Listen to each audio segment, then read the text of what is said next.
In June of 2002, 14-year-old Elizabeth Smart was abducted in the middle of the night from her Salt Lake City bedroom. Elizabeth was the most unlikely of victims in a crime that seemed without motive. Her abduction was so bizarre and unique a case that it transfixed America.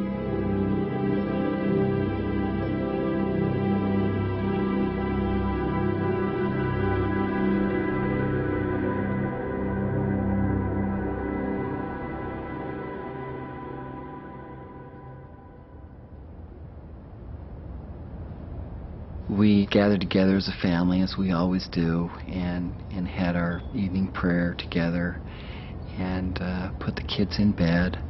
I kissed the girls goodnight, and just were exhausted, and dropped off. The next thing I remember after going to sleep was Mary Catherine coming around the bed to Lois's side and saying, "Mom, somebody's taken Elizabeth." And, I'm sitting there in bed, I'm thinking, she's had a bad nightmare.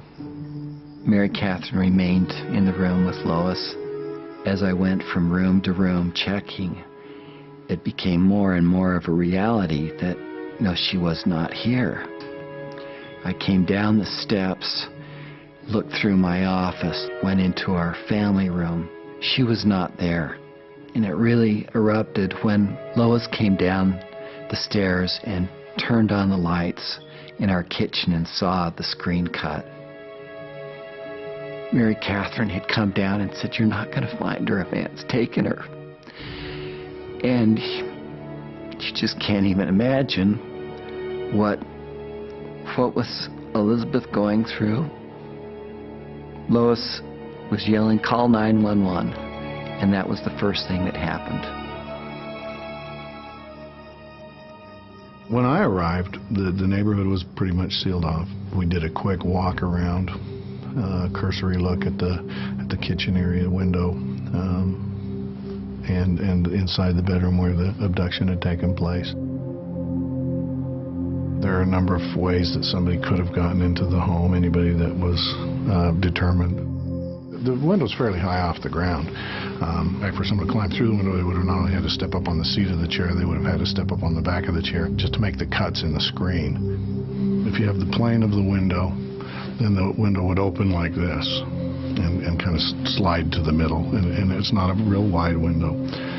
So it left 12 or so inches that you could actually squeeze through. When we got that call in the middle of the night, I could kind of tell that, something bad had happened, and Edward told us the story, and it's just, panic. Someone's taken Elizabeth with a gun, and, get down here. It was just it's just this sick, terrible feeling. It just struck your heart that this is the worst thing that could ever happen. I remember walking in to the house and seeing Lois sitting on that couch, and it was just horrifying. I mean, she was just wailing, catatonic. It was just, this nightmare is real. The Smarts' home had not been immediately sealed by the police, and all forensic clues to the abductor were contaminated. But there was one witness to the crime, Elizabeth's younger sister, who shared her bed, 9-year-old Mary Catherine. Mary Catherine, right from day one, was very consistent in the account that she gave us. She talked about being awake, hearing Elizabeth up. There was conversation, including threats from the perpetrator to Elizabeth, threats against the family and against her. The guy said, "Be quiet. If you scream, I'll shoot you, but if you don't, I won't harm you." Did his voice sound familiar to you? Yeah. Can you tell me where you've heard that before? No, I can't remember. Mary Catherine mentioned that the voice was familiar to her. She thought she'd heard it before, although she was not able to say where for sure, but it seemed familiar, but not a whole lot more that we could go on. I couldn't imagine. I couldn't even fathom who would want her, who would take her, who would. I didn't really feel like I had any enemies. I didn't feel like there was anyone out there that would want to, that I knew of, that I could. It was the farthest thing from my mind. When you're missing a young 14-year-old girl, you certainly have to consider a sex crime as a motive. Elizabeth had to have been a chosen victim, very specifically targeted by her abductor.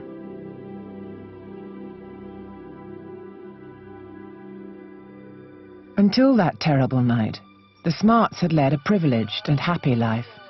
The Smart family are people of faith, and they want to be good people.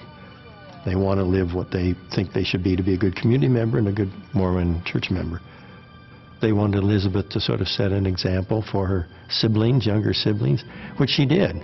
So they invested a lot in her, encouraging her to do what's right, encouraging her to live the teachings of the church. She was had a happy disposition, and she was a believer. She had faith. She just really was kind of the pride and joy, I think, of Edward and Lois. She was so perfect. At 14 years old, she wasn't interested in boys. She was interested in the harp and horses. A lot of people sometimes ask us if we're sisters or even twins once in a while.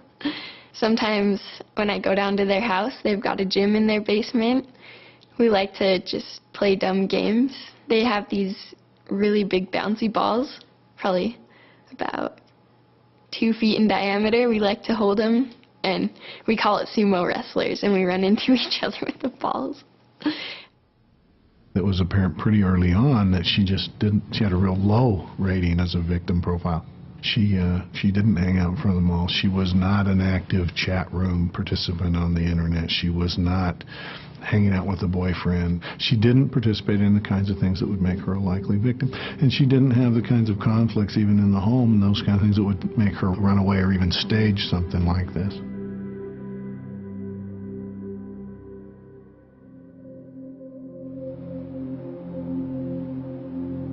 Everyone, it's 7:27 and we have a major story breaking at this hour. A 14-year-old girl kidnapped from her home by an intruder during the night in the Federal Heights area.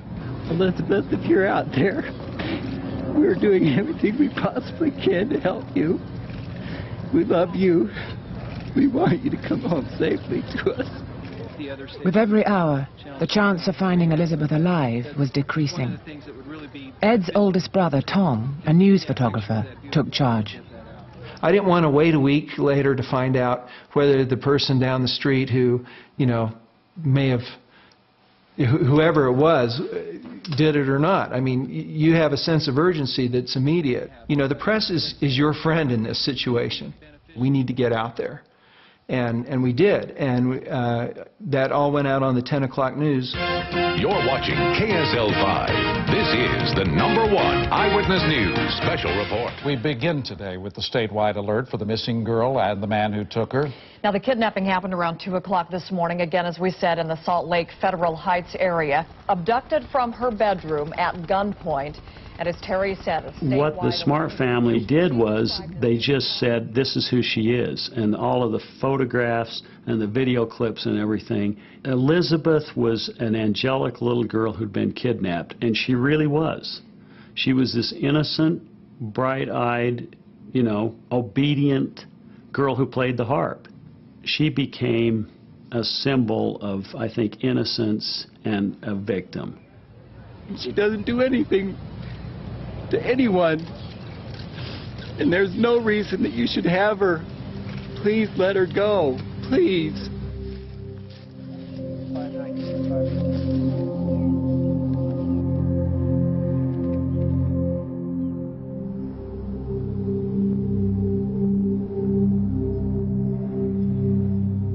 Tom rallied the family that first night to go in front of those cameras and plead with the community to come out and help. Every minute counts, every second counted, and everybody knew that. And the response the next day was just phenomenal. At 7:30, we started having searchers showing up. I brought about 450 volunteer registration forms. At 10 o'clock, I had someone from the registration desk come up to me and say, we're out of forms. By the end of the day, the count was up to close to 1,800 searchers that had come through the center. The support and the love of the community were so great and everything, and it seemed to become bigger than all of us in a way. It was just incredible. The sacrifices that everybody made.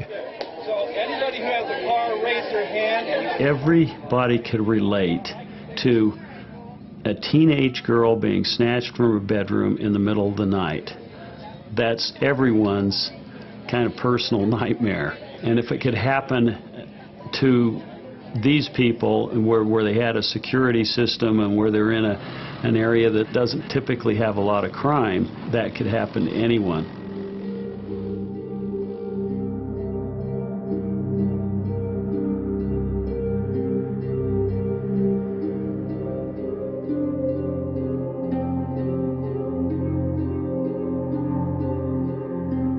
The trauma of Elizabeth's abduction was too much for her father. He collapsed and was taken into hospital. And I couldn't stop thinking about Lois and Elizabeth and the family and where I was and what was happening. I felt like my life was coming apart at the seams. And they gave me a blessing. And I felt the Lord speak to me and say, you know, you've got to get up. You've got to go home. You've got to go forward.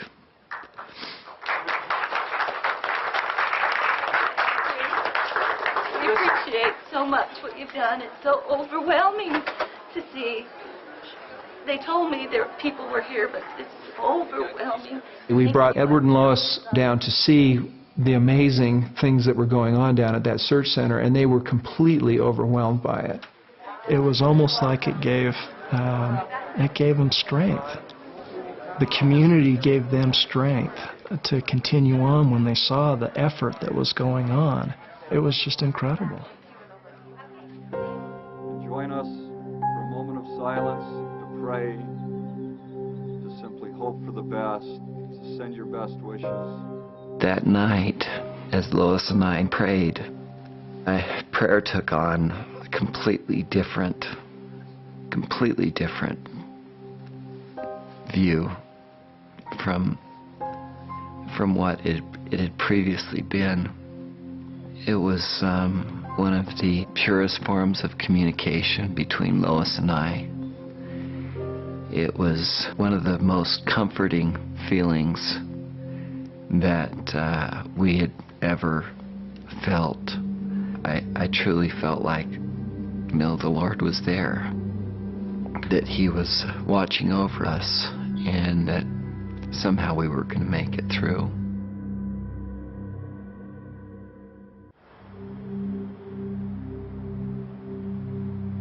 A week after the unexplained kidnapping of Elizabeth Smart, the family's ordeal took an ugly turn. Ed Smart and his brothers were taken into FBI headquarters for questioning. We took polygraph test. I had taken mine with 5 days no sleep, working on my 6th day no sleep. I mean, I was literally hearing things. Some of the questions, I mean, they're hard to answer in that situation. Have you ever hurt anyone? You know, I don't, you know. Yeah, I'm sure I have. Have you, you know, are you honest? Do you lie to your wife? You know, well, I told her I didn't like her hairdo once, and I've lied to her, you know. I mean, I lie for love and I lie for sport, but I don't lie for real. Questions like, did you kill Elizabeth? Did you take Elizabeth? Did you have anything to do with her abduction? My polygraph was between 7 and 8 hours. But, you know, in that included a 2-hour stare down with the guy when I said, you know, I can't do anything else. I can't, I mean, I'm inconclusive, fine, it's in your court. I'm under the microscope as someone who could have taken her, and I didn't take her. I know I didn't take her. I just kept staring him in the eye, giving him eye contact and thinking to myself, whatever Elizabeth's going through, I can do this. You know, I didn't care at that point. I just felt like, do whatever you want with me. I want to find Elizabeth, and it doesn't matter. They know they didn't do it. We're not 100% of anything at that point. You can't go up and say, well, I know you didn't do it, but come on, let's do the interview. You know, don't let this hurt your feelings. I mean, we kind of have to play the role. If we're going to interview them, we have to, you know, put them on the spot and kind of put some pressure on, or we might as well not bother with the interviews. The police initially floated a theory that perhaps they had some financial problems, and this was a way to produce a ransom note and maybe alleviate those financial problems. It's interesting how one problem or one tragedy all of a sudden just escalates, and this family that's already been hit once is now being hit again in national headlines that by innuendo say, hey, it's the family. At that point, once they're starting leaking these things out, they had never talked to my wife. They'd never checked on my alibi. They had never done any, I mean, the Keystone cops could have figured out this. You know, I mean, it just, so it was really a little bit irresponsible wherever those leaks came from, in a feeding frenzy, when there's no information out there, and you have everybody, and you know how this works in the press, they see one little thing, and it's like in a hen house with a chicken that gets a spot of blood on its head, all the other chickens go peck it to death. And that's what the press does. Yeah, I was under suspicion, but I didn't care if I was under suspicion. The only reason why I would care about me being under suspicion was if it's taking away from finding who the real person is. As the media continued to question the credibility of the Smarts, the FBI were honing in on another suspect. Behavioral analysis gave me an assessment of what they thought the behavior of the abductor may be. This was a sex crime. That they certainly could have burglary in their criminal history or something like that. There was a list, what we call the contractor list, a list of people who had worked at the house, helping fix it up. On this list was Richard Reese. Reese was, you know, he's just very, very sociable. He was very friendly. He was, you know, talking to my sons about snowmobiling or playing. He was an engaging type of person. He had a criminal history that came out to us right away when we started running his name. He was on parole and was out of the prison for an attempted homicide on a police officer escaping from a burglary. He had been accused at one point of stealing an expensive bracelet that Lois had. And so his name came up from Lois, it came up from the kids, it came up from a neighbor saying, we think you need to look at this guy, he may be a bad guy.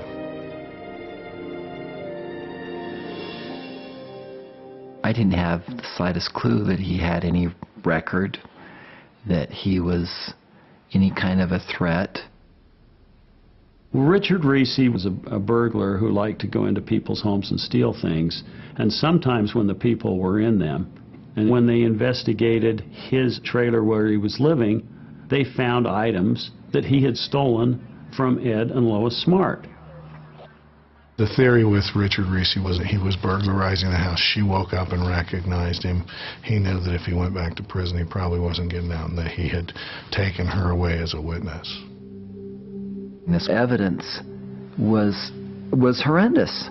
I mean, this was Richard's mode of breaking into a house at night, apparently not afraid of being caught or getting a thrill,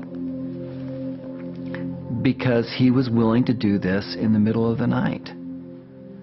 and he had gotten away with it, I guess. I don't know how many times I don't know how many times he did it. But that just absolutely crushed us. Do you know why you're here? Yeah. Tell me why you're here. Yeah, because of Elizabeth. Right. When was the last time you were in that fucking house? In April, when I picked up the tire. Tell me what you know about the kidnapping. I don't. Oh, shit. You couldn't live in this valley for the last 2.5 weeks and not know something about the kidnapping.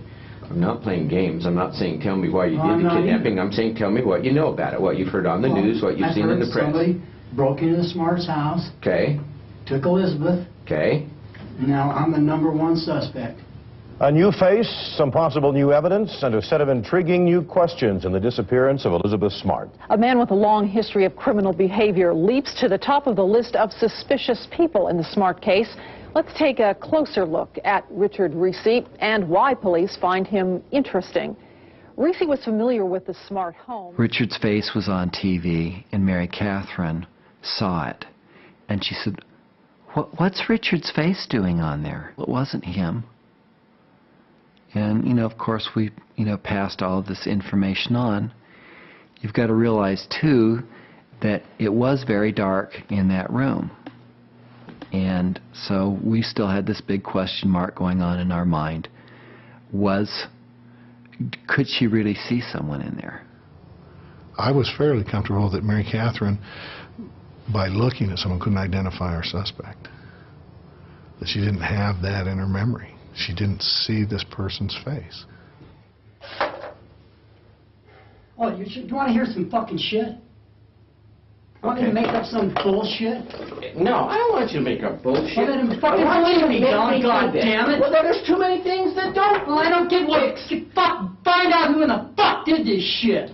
Well, that's what I'm working on. You've got 5 or 6 guys working on it. I've got 80 fucking guys. Well, why ain't you fucking coming up with something, God damn it? I'm sitting in this room talking. Fuck, I've taken lie detectors, I've given blood, I've fucking done every fucking thing you guys have asked me. But you didn't pass. So far, police say they have no forensic evidence to tie Reese directly to the crime. But there is a growing mound of circumstantial evidence, all of it leading police to continue their focus on the former Smart handyman.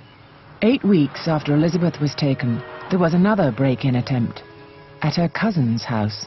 We were awakened by a loud bang on July 24th at 2:30 in the morning. I heard a loud crash. I knew right where it was. It was in my daughter's room. We met each other in the hallway. She said, "Dad, somebody's trying to come into my room." That she saw a sharp object coming in and out.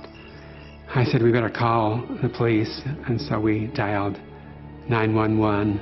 It's too coincidental not to be connected because of the screen cut the same way, the 2 chairs placed back to back the same way.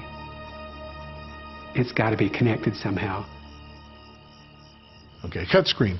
A cut screen by itself on a summertime burglary is not a big deal. You know, a lot of burglaries in the summer, open window, cut a screen. It's an easy way to make an entry. So that by itself was not that terribly unique. The chair underneath the window now is a match, but the window at the Smart's home is like almost 6 feet off the ground. Well, the window is only 4 feet off the ground at the Wright's home. So they don't need the chair to go through the window. And so we just assume, okay, well, it's, we have a bunch of kids out doing pranks in the neighborhood. They put the chair there to do a copycat. That's a likely scenario. This is not the work of no kid. No kid would be brave enough to put 2 chairs up, slit them with a knife, and try to break in and then run out. But I'll tell you what, it rang true to us. I mean, every one of the cousins was sleeping with each other or their parents, or David put in an alarm system that weekend. I mean, it scared the hell out of everybody. There was nothing conclusive that said it was related, nor anything conclusive that said that it wasn't. By this time, we had pretty much been told that, they were reasonably certain it was Richard Reese and everything. Well, Richard Reese wasn't on McFennerty's top 5 list of potential suspects. I was now getting very adamant about investigating other people because Reese was in prison. He had a pretty good alibi. We know he didn't try and break into the Wrights' residence. I mean, that should have been it. With Elizabeth's fate still unknown, the police were wanting answers and increased their pressure on Richard Reese. And you know that I think you're involved in this. I want to hear if you were in there and you were doing this and she woke up, what would you do? And you're telling me I wouldn't be scared? I'm not going to sit here and fucking tell you, pal. Sit down, sit down. No. It's never going to stop. It's never going to end. It's just going to go on. Fuck, I'm at a fucking loss, dude.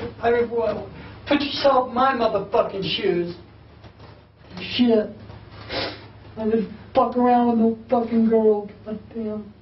No, I didn't. Fuck, no. You didn't do any birds? No. God damn it, no. Then, on August the 3rd, the investigation suffered an unexpected blow. FBI agents called me and said, Corey, Reese's had some sort of problem medically. He's collapsed. They're life-flighting him and he's on life support. And I just kind of was, what? Wait a minute, you know, we got all these unanswered questions. So I made the call immediately up to Ed and Lois. Lois answered the phone and I just said, you know, it looks like he's probably brain dead and he's never going to be able to answer our questions. And Lois just says, oh my, and dropped the phone. 3 days later, Reese died. He died less than 2 months after the kidnapping, but they were so sure that it was Richard Reese. In fact, when he died, they wouldn't even let his wife come and hug him after he died because he was considered this horrible man who had kidnapped Elizabeth Smart.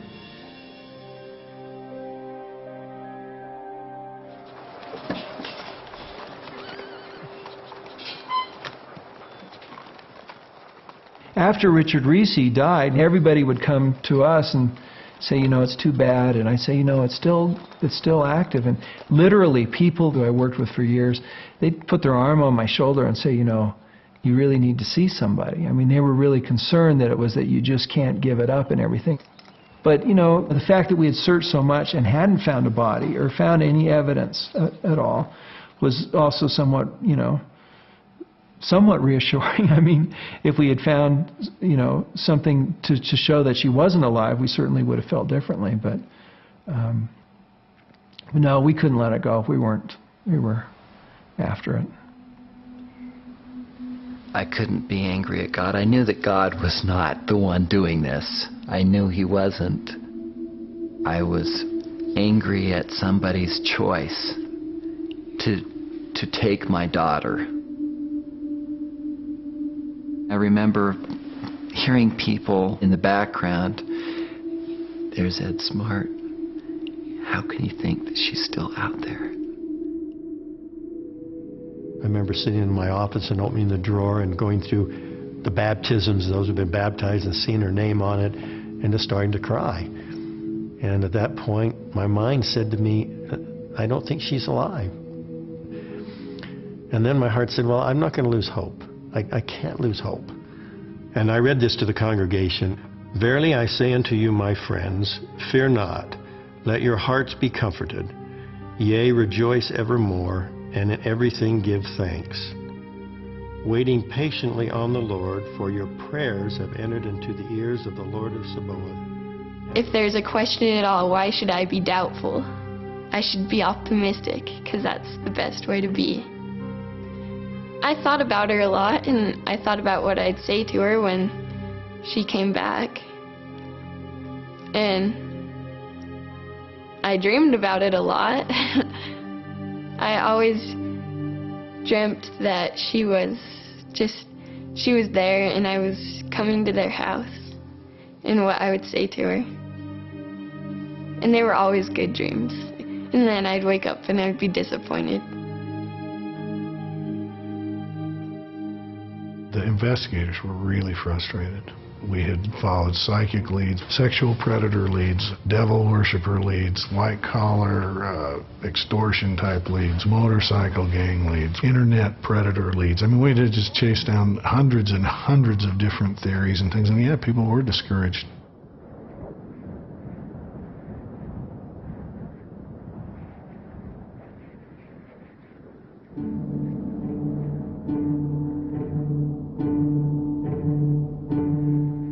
I was mountain biking on a trail behind my house in July, about a month after the girl was taken. At about 10 o'clock in the morning, I was going up the trail, and I saw a man in the distance walking down the trail with two women behind him. They were wearing full gray robes. He had a very bushy beard. The two women had veiled faces with only their eyes showing. I saw the man that our family calls Joseph walking from the sidewalk toward the street. He was staring straight ahead, walking quite rapidly, and at his side was a young girl dressed in similar clothing. I could see her eyes, and her eyes were quite sad. My parents had come down to take my wife and myself and my kids out to a family-style restaurant, and sitting on a table that was just a few feet away from us was a man and a woman, and what I could identify then was a teenage girl. They would stack up the vegetables on their plates, stack up the cucumbers, and I thought that they were probably eating a lot because they might not have regular meals. The night Elizabeth was abducted, she was taken by her kidnapper at knife point, repeatedly told that she was evil, and threatened with the murder of her family if she tried to escape. Over time, her old identity was slowly erased. Her new name was Augustine. Disguised in a veil, she was seen following her abductor and his wife in and out of Salt Lake City. Dressed in white robes, the strange trio often walked along the canyon path which rose up behind her parents' home, just as she had done the night she was abducted. That first night, after being forced to climb for several hours, Elizabeth had eventually emerged into a heavily camouflaged hideaway. Here, her red pajamas were burnt, and she was taken by her kidnapper into his dugout, held down and raped, abuse that would continue. Elizabeth was then shackled by a cable to a tree. Unable to shout out to the search parties, she could hear calling her name. She was still alive.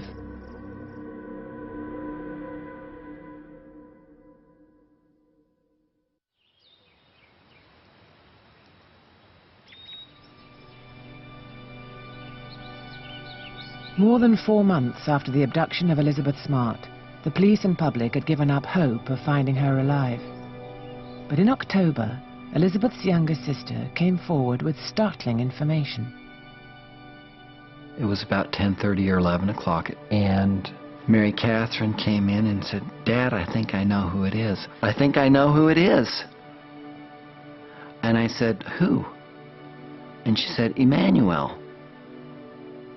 And I thought to myself, I tried to go back in my mind, Emmanuel. Oh yes, that was this homeless preacher that had been here that the girls had seen for maybe 5 minutes. I went back into her room and I sat down and I said, "Now, Mary Catherine, tell me how this came to you." She opened up her Guinness World Book of Records and turned to this page where there was a very muscular woman. And she said, "I don't know, I was looking through here and all of a sudden it came to me." And it's like, what? And I mean, Edward just was completely dumbfounded, and she explained the story of, Emmanuel. He was a straight-laced person that Lois had given this $5 to 7 months before and invited up to the house. He had worked with Edward most of the time on the roof, working on a skylight up there. She met him after school for, a couple of minutes. How did she do that? I believe it was a revelation from God. I truly, truly believe that. Edward immediately, called and went down to the police station and talked to Corey Lyman and told him about it, and they arranged, for an interview with Mary Catherine.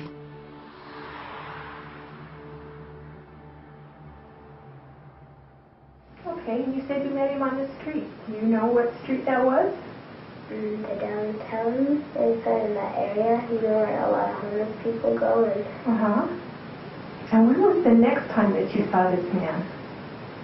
Oh, he came up to our house. We came in the front door, and I know he saw me or Elizabeth going to our room. Was Emmanuel the man who was in your bedroom?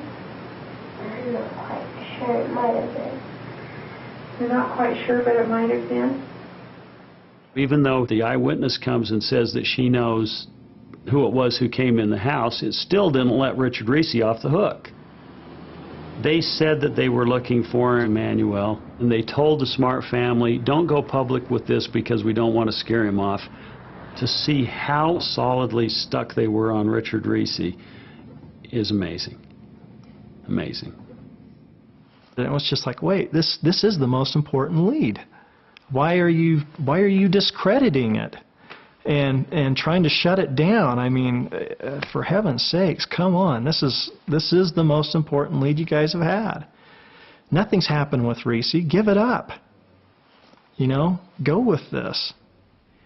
Yeah, the family, you know, they had the only witness to the crime. They had the crime scene. I mean, you know, we had to work with them. I mean, they held the keys. They were the victims here, and they had the most information to help solve the case. Elizabeth was told not to speak. She lived hand to mouth off the beggings of her white-robed abductor, a man she had met briefly many months previously.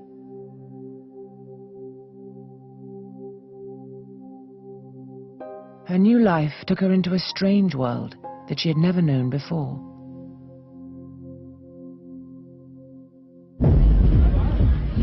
I saw these three people standing on the doorstep. I just thought it was some people coming in costume to a party. He was saying that they needed to explore the spirits of this house.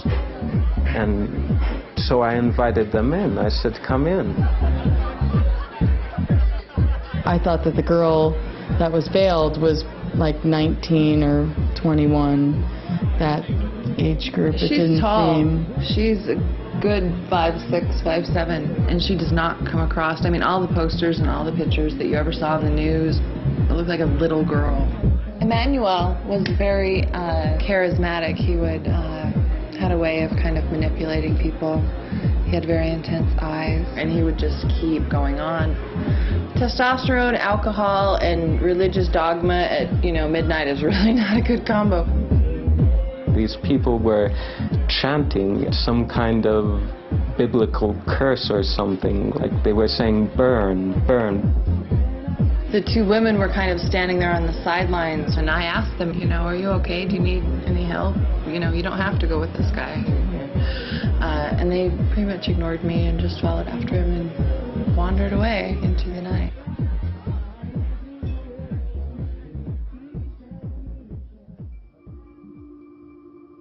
Elizabeth's kidnapper, Emmanuel, was born Brian David Mitchell. The middle son in a strict Mormon family, Brian was severely punished, taking the brunt of his father's anger. Even as a child, Brian showed an excessive interest in sex.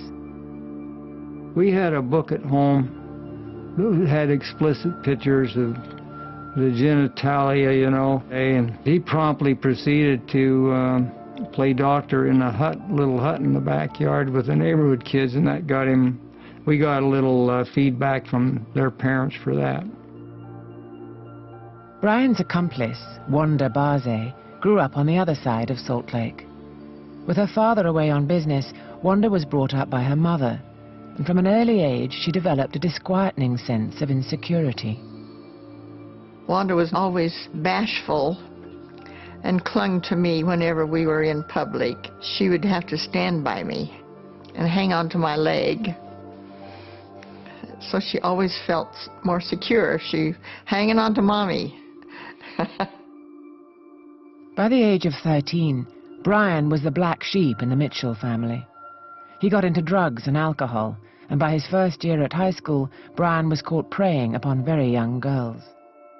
A little neighbor girl came in the house, and he exposed himself to her, and that's what started his trouble with the juvenile authorities. And he met some unsavory characters in juvenile detention, and things went from bad to worse. Wanda's attentions were more wholesome. She was a committed Mormon. When her first marriage of 20 years broke down, Wanda found herself in counseling, and it was there that she met Brian Mitchell. 18 months later, she was married. Brian and Wanda devoted their lives to God. The current teachings of the Mormon Church did not satisfy Brian. He adopted out-of-favor beliefs, which cast him as the Lord and Master, with the right to take multiple wives. Brian displayed disturbing signs of sadism towards his new stepdaughter. She had a pet rabbit named Peaches. One night they were feeding her something. She asked what was for dinner. I told her chicken, and she ate it. And they didn't have any. They had something else. And the next day she asked where her rabbit was, and they said, "You ate it." They cooked it and fed it to her. Brian and Wanda were becoming increasingly fervent. They woke me up and their eyes were like big, and I almost thought they were on acid. And they're like, "Mark, we have to tell you something." And in Brian's weird, soft voice, he's like, "We saw angels tonight," you know. I'm just like, "Whoa, really?" They're like, "Yes, we saw the angels of the Lord. They've spoken to us." Their revelations told Brian and Wanda to leave Salt Lake and develop survival skills. 3 years later, they returned with a manifesto and a mission. She was Elada, and he, Emmanuel David Isaiah.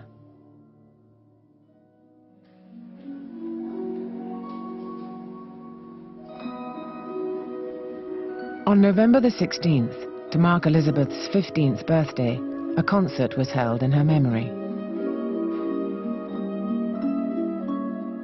It was now 4 weeks since Mary Catherine had told her father that it was Emmanuel who'd abducted Elizabeth. And the family were increasingly angry at the police's reluctance to take action. We discussed going public. Like I said, we did not feel like Emmanuel was a strong suspect based on the logic of the whole thing. We were concerned about creating a false frenzy. A lot of us, especially Tom and I, and a lot of our siblings were just like, okay, they've had enough time, let's go public with this. Let's go and do this now. That's when all of a sudden things started to fall apart with the police. Week by week, I personally felt like, you know, I was losing grasp on what this person looked like, because initially it was like it came right back to me, but it was fading and fading, and I worried that I wouldn't be able to come up with something.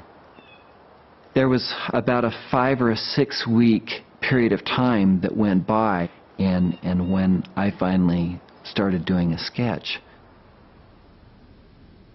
Fortuitously for Brian David Mitchell, in his kidnap scheme, when he went to work for the Smarts, he was a clean-cut preacher named Emmanuel. And the composite drawing of Emmanuel wouldn't have ever caught him.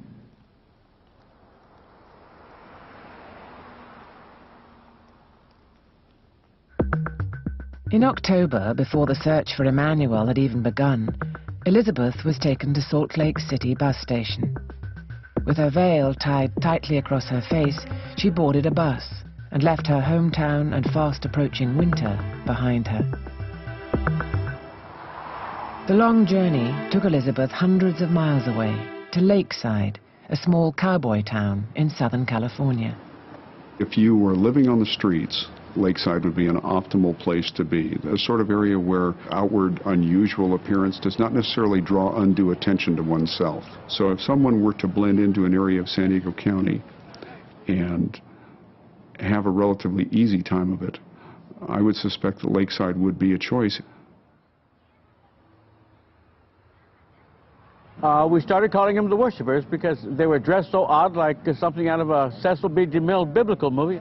They usually had a veil that would cover them like that with their hat, so all you could see were their eyes. Talking to them, I asked them, why are the women veiled? Are you Muslim? And real quickly, see, the women never answered themselves. It was always him that talked. He answered, these women are veiled to protect them from the sins of the world. And at that point I went, oh, of course. Well, they came into the park, and at that point we discovered they weren't Arabs because he was walking around with a Bible trying to raise money. It really piercing eyes. There's no law that says you can't be dressed different, you can't look different. And in this country, people are to have religious freedom. And we have to also respect, not have to, but we do respect cultural diversity and ethnic diversity. And it would be out of the question just to simply walk over and pull their veil off just to identify them.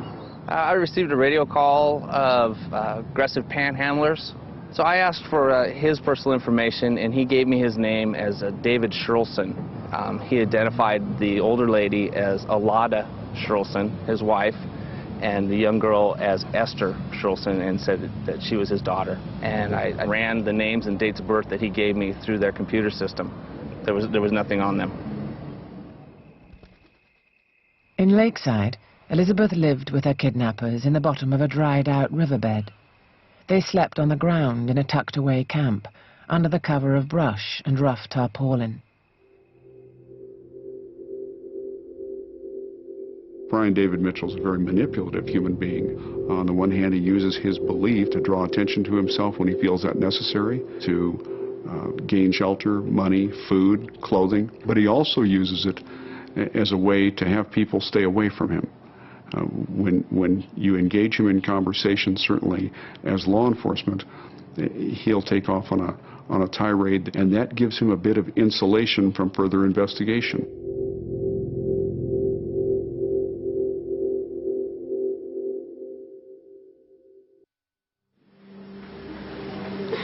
Edward, Tinkerbell, come on. It was now the new year, 8 months since Elizabeth was taken. Both Mom and Dad have been so wonderful to us, and so understanding, and so considerate. The Smarts were increasingly frustrated at the police's reluctance to publicize Emmanuel as a suspect. They started planning to go it alone. Finally, we got to a point where, you know, enough time is enough time. And whether you like it or not, we're going forward. It wasn't even so much the sketch as the story of this homeless preacher. That was what we wanted to hear. I talked with him about where he was from, what he was doing. He indicated to me that he was from all over, that he was going about the country from homeless shelter to homeless shelter, preaching born-again Christianity. By almost shotgun blasting that press conference out to the public, it hit the one person that it needed to hit, Emmanuel's sister. When she read about this street preacher named Emmanuel who occasionally did handiwork on homes, a chill went down her back. That's my brother. She called in and she said to the police, I want this to be anonymous, but I know who that is, and his name's Brian David Mitchell. The Smart family was unequivocal in that we need to find this guy. Tom particularly got maniacal about it. What Tom did was he jumped inside the investigation. Whether the police or the FBI wanted him there or not, and most of them didn't, he wouldn't take no for an answer, and he became absorbed with the investigation. And what the police couldn't or wouldn't tell him, he'd go find out another way. Tom called Brian Mitchell's sister. Her husband gave him key information. Lisa, this is Tom Smart. I am Elizabeth Smart's uncle, and I guess that there's a guy that we've been looking for. He calls himself Emmanuel, I guess, dressed up like Jesus. Personally, I would be very, very surprised if he did have anything to do with it, but he's just crazy enough, and that there's possibilities. You know that he does have a teepee that he's had up in the mountains, but he has never, ever let any of the family know where. Right. If he really does have something to do with it, there's a really good chance that she's still alive. Tom scoured Salt Lake looking for Brian Mitchell. He discovered the cafe that the trio had frequented. I went to All Three Soup and Salads and took posters down, and I talked to one of the managers there, and she says, "Oh yeah, Mary and Joseph. You know, the last time I saw him, he was with a woman and a girl." I said, "Do you think that girl's Elizabeth?" And she said, "Yeah, I think it could be." And it took me to my knees. I dropped like a lightning bolt, and I just thought, my God, she's out there. If he has her, she is still alive. And that was the thing that just exploded. Good evening. We start off... America's Most Wanted ran the story. The Smarts were hoping someone would recognize this face, and someone did. Police got a call from a woman who... Now we knew there was a man by the name of Brian David Mitchell, that he was a street person, that when Lois Smart had brought him to the house to work, he was clean shaven. He had a short haircut. She met him downtown. He took a bus up himself to the house to work on the roof. And Ed remembered it. And Mary Catherine wasn't making it up. And there was a guy, and his name was Brian David Mitchell. So now we wanted to hunt for Brian David Mitchell. Oblivious to the national media coverage, the San Diego police had Brian Mitchell in custody. Brian David Mitchell spent 3 days in the local jail. He had broken into a local Presbyterian church. He was charged. He was seen in court. The judge assigned a restitution payment to the church for a broken window. I had, for the first time in 22 years, I got drunk that night. And the whole night was just a nightmare, this week in jail has been like Jonah getting swallowed by the whale. It's turned me right around. We were a bit chagrined that we had actually had him in custody on a burglary, not been aware that Salt Lake authorities were interested in him even for questioning. We had identified him as Brian David Mitchell, but at that time we were not aware of anyone looking for him criminally. Back in Salt Lake, Tom was uncovering more, disturbing information from Brian's family about how he had abused them as children. We knew Brian had the big beard, and the sketch was clean shaven and clean cut. That's why I never made the connection, you know. And then my grandma says, well, he did cut his hair. Then I was like, well, God, it's him then. Wanda's sons called me and said, you know, we have pictures and everything. And included in these pictures they gave us was a picture of Brian David Mitchell without a beard. So I emailed it over to my brother, Edward. And I downloaded those, and I just about fell off my chair. This was the one. This was the one. Are we breaking through? Mitchell's appearance changes dramatically, depending on the length of his hair and beard. There are reports of Mitchell living in a teepee and walking the... Now, more tips came in and said, he's a street preacher. He doesn't look like that anymore. He looks like a member of the Taliban. He's got robes, a long beard. He's a scumbag. He goes from homeless shelter. The whole house of cards started to fall.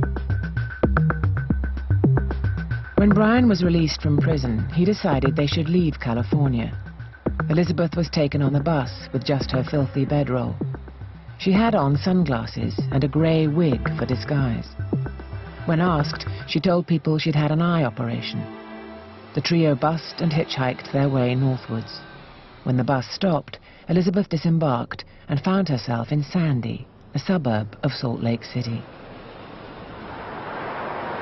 It was on Wednesday, March 12th. It was approximately 1 o'clock in the afternoon, and we had stopped down at this red light. I noticed 3 individuals on the sidewalk, and I said to my husband, look at the way these people are dressed, because they really look different, you know, with their clothing. When they got approximately right here at the driveway, I turned and looked, and he turned and looked at me right in the face. I knew it was him once I saw the face, because it was the same expression I had seen on the pictures on the television. I walked around the front of the car to the passenger side, and I told my husband, I said, give me your cell phone, that's him, I'm calling the police. When I got out of my car, I stopped them, asked them if they would stop and talk to me. I had some questions for them. I asked them what their names were. They gave me Peter Marshall, Juliet Marshall, and Augustine Marshall. But this girl standing off to the side really stood out to me because she had this disguise on. It just didn't fit. She was wearing a wig, a gray-haired wig, claiming that she was 17 or 18. She was the only one out of 3 wearing some sort of disguise. So once we kind of keyed into, well, she does kind of look like Elizabeth Smart. She then said something like, I think you know who I think I am, but I'm not that person. And I said, well, who do you think we think you are? And she says, you think I'm that Elizabeth Smart girl? She says, well, I'm not that girl. I held up the poster right next to her face and said, Elizabeth, this is you. She says, no, that's not me. At one point I could see her t-shirt actually moving. Her heart was pounding very fast in her chest. Her eyes welled up with tears. You could tell she wanted just to physically say it, but she wouldn't. And I says, Elizabeth, just for your peace of mind and your family's, tell me that you're Elizabeth Smart. And she says, thou say it then. And I said, excuse me? She says, thou say it. I've never heard that before. It's a biblical phrase. And I says, well, I'll take that as a yes then. Peter and Juliet were placed into 2 separate cars. She immediately started crying once she got into the back of my car. And her first question was, what's going to happen to them? She was very concerned over their welfare, what was going to happen to them, what we were going to do to them. The detective said, Ed, I want you to stop everything right now and come directly down to the Sandy Police Department. And he said, I don't want you to stop or talk or make phone calls or anything. I just want you to come down here. I got down to the Sandy Police, and an officer said, oh, Mr. Smart, come this way. And I went down this hallway and turned to the right, and there was what I believe was a yellow door. As I got to the door, they said, well, we think we may have found Elizabeth. And I stood there, and I looked at this girl. What I saw there was a girl who was not the same Elizabeth that left. I just got her shoulders and I put her back, because there was not, I didn't feel like there was this tremendous emotion initially from her. And I said, Elizabeth, is it you? She said, yes, Dad. And I stood there crying and crying and crying. I got a call from Ed, and he couldn't hardly talk. He just said, you know, I love you. Thank you. You know, I have her. It's real. Can you come answer us a couple questions? One quick comment down here. Come on. Just one. Come on. I was just like, thank you. I mean, it was great. It was incredible, and just the rush of adrenaline that went through me. It was just like, yes, yes. It was almost like vindication. Has been within just the last hour that Elizabeth Smart has been returned home. Her father, Ed Smart, came outside and said that she is home, and I just about fell out of my chair. I was just going, wheels were turning, and I'm just going, what? I mean, it was like she came back to life. I mean, I was that stunned. Utah's miracle. Elizabeth Smart is alive and well after 9 months, finally reunited with her family tonight. I definitely think it's been a miracle. I don't know how else it can even be described. It's amazing. It does not make any logical sense. Everybody's helped, everybody's prayed to do whatever they can. We thank God for all the searchers, for all the people. In the history of the world, I don't think a little girl has been prayed for more than Elizabeth Smart. And we thank you for answering those prayers. Thank you. We not only that day got Elizabeth back, my kids got their dad back. You know, we all got our families back. And I don't think we would have ever had that. You know, we may have had a find where we kind of stumbled through and we would have gotten our lives back a little bit because we had done everything we could do. But, you know, the suspicion of saying, well, it could have been this or it could have been that, it's just, you know, we're just incredibly grateful that it ended the way it did. Elizabeth is doing well. She's beautiful. She's happy to be home, and we're so happy to have her home. She's doing the things that she should be doing. She could hardly wait for a bubble bath, and that's what she did. And she does it. I said, you can take it whenever you want. You can have as many as you want and as much bubbles. And we've had fun doing her hair and painting toenails.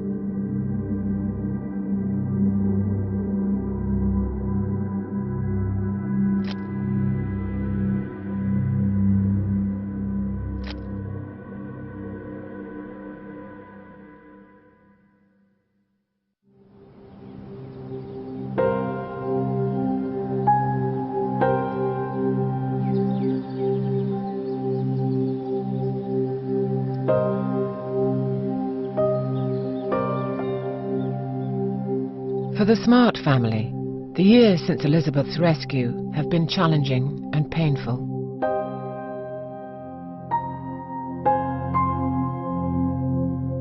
The euphoria of having Elizabeth home has been tainted by intense public interest and personal soul-searching.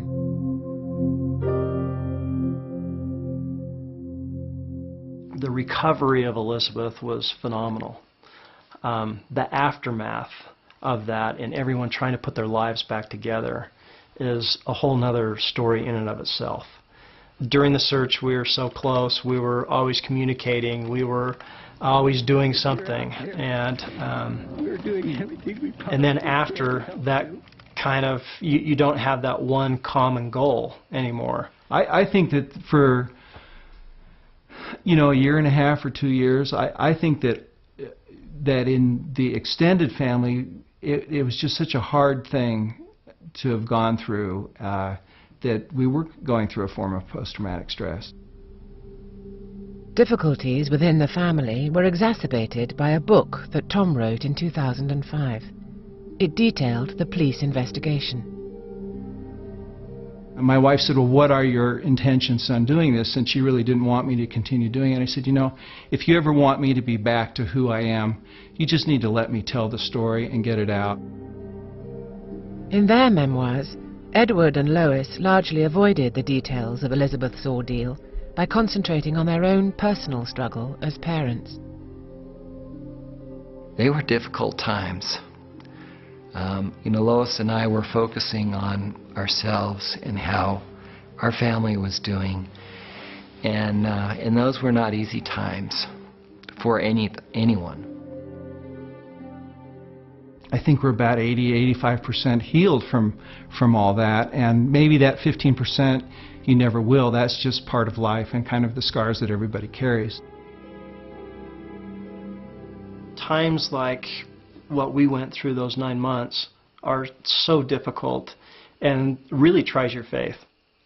I mean, if you have faith that there is a God and there is a Savior out there,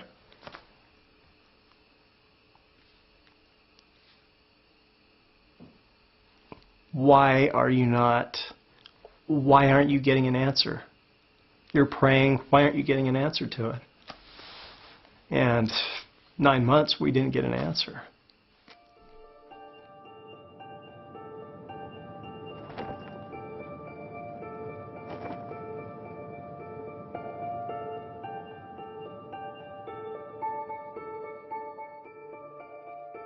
Brian Mitchell, when he comes into a courtroom, you never know what he's going to do. He's broken into song, which effectively gets him thrown out of the courtroom. He's been disruptive.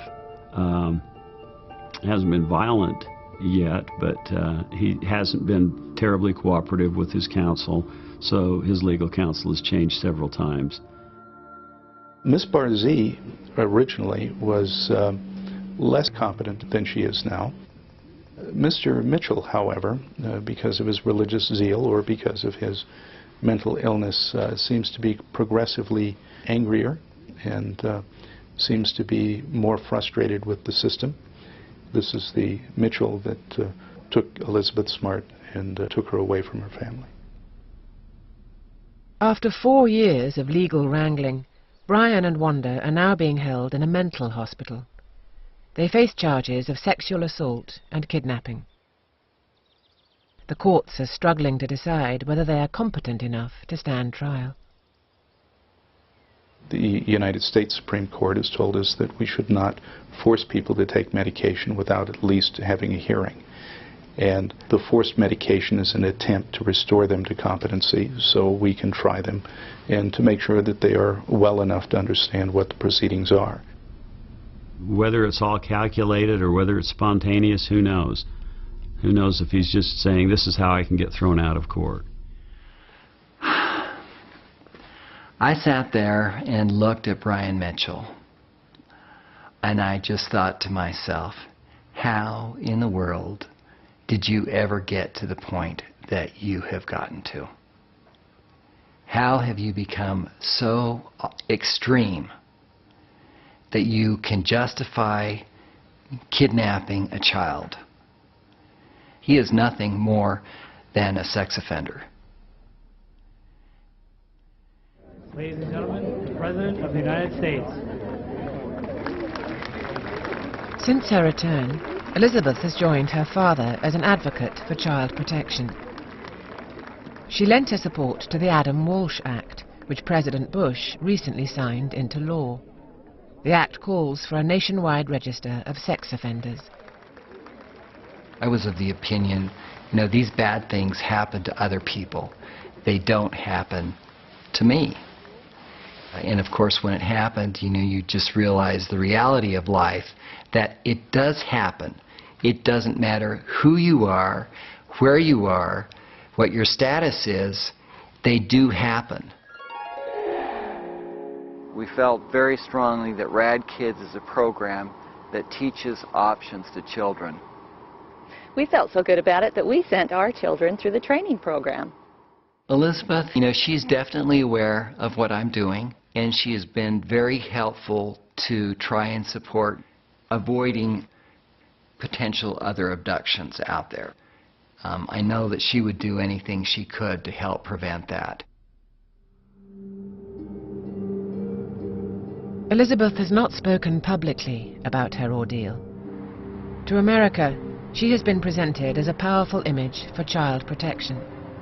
Both Edward and Lois believe that controlling the media will allow Elizabeth to look forwards. How do your friends treat you, Elizabeth? Obviously, Regular. They do? Yeah. Do they ever ask you about anything, or? No. No? They pretty much act They're as if... just like, say, it's just like you came back from a huge long vacation. Really? Yeah. All of the interviews that she did were very controlled. She was with Katie Couric. The questions were, how are you doing? How's your life going? What are your future plans? What were you most looking forward to? You came to the realization, I'm not going to get any details here. I'm not going to find out what happened during those 9 months. Tonight, the 14-year-old little girl taken from her own home in the night 4 years ago. Earlier this year, one journalist abandoned the media's respect for Elizabeth's privacy. And this brave girl is taking your calls. That night, we had gone on and talked about the Adam Walsh bill. That was the reason we were on there. And prior to going on there, I told Elizabeth right up front, and I've tried to re-emphasize that, anything that is said that you feel uncomfortable about, you just pipe right up and let them know. Did your kidnappers tell you they would hurt you or your family if you tried to get away? They did. And I really am here to support the bill and not to go into what happened to me, what is in my past, because I'm not here to give an interview on that. I'm here to help push this bill through. A lot of people have seen shots of you wearing a burqa. How did you see out of that thing? I'm really not going to talk about this at this time. I mean, that's something I just don't even look back at, and I really, to be frankly honest, I really don't appreciate you bringing all this up. I was disappointed, and actually I was upset. It's Elizabeth's life, and she has claimed that life, and she is in charge of that life. People want to know why she didn't run, why she stayed with her captors for 9 months. And in my investigation, Brian and Wanda had a psychological hold on her that was unbreakable. That it took some outside intervention so that she would get away from them. Elizabeth is a hero in the fact that she survived, and all of that other stuff is I just don't think that any one of us, let alone being a young girl, would act any differently under the circumstances that she went through.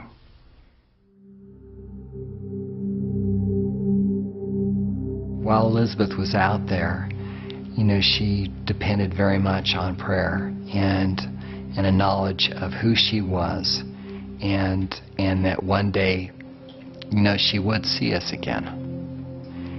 I mean, she said to me, I didn't know how long it would be, and it might have been a long time, but I did know that I would see you again. I have the pleasure of presenting to you, Elizabeth, this National Courage Award. Since her return to family life, Elizabeth appears to have made a remarkable recovery.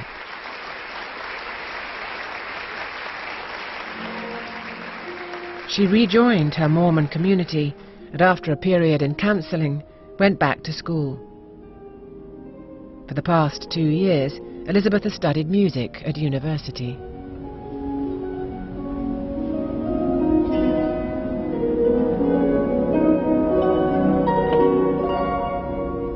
The biggest miracle to me isn't just that she came home, is that how solid Elizabeth seems. Elizabeth is, I'd say, an anomaly, given how incredibly well she's done.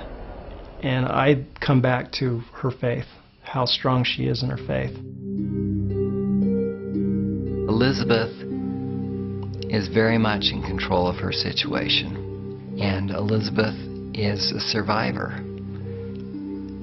You know, I know that she learned a lot of things that I wish she hadn't, but I know that she learned a lot, and from the positive side, able to, you know, take the things that she learned and move forward.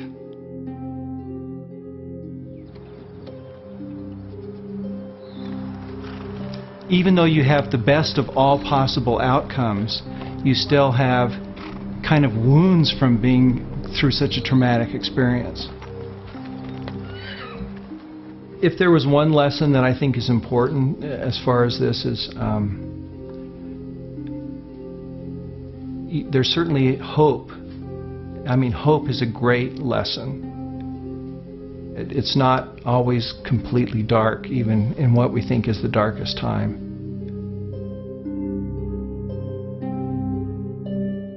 As much as it was huge euphoria when she was found, it was huge euphoria because of how tragic it was, what had happened before.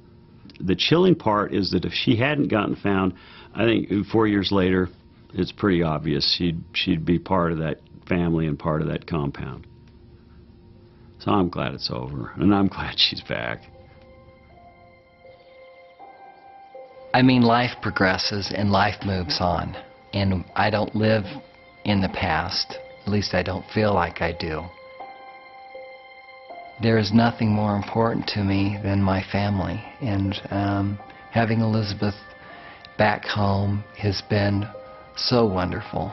You know, she has really become herself. She is a strong self, and she knows that nobody has the right to hurt her.